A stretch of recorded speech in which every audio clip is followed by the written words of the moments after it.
how to create your first post on Predis AI. In order to do that, just put in here your first post, like put in here what your post will be about. So this will help the AI know which post or which content they will have.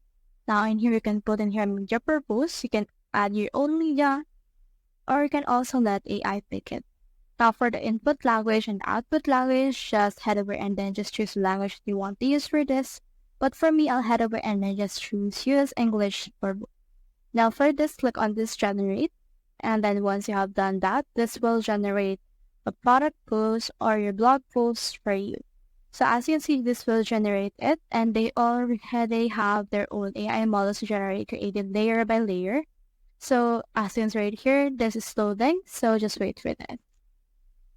So as you can see, they have created this for us. So you can head over and then just click on this pencil icon once you have chosen the one that you want.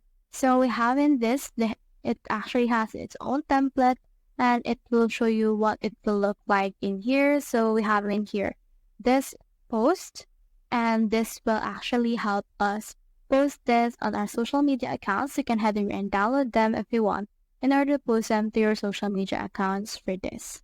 So that's how you create your first post on Predis AI. Hope it helped.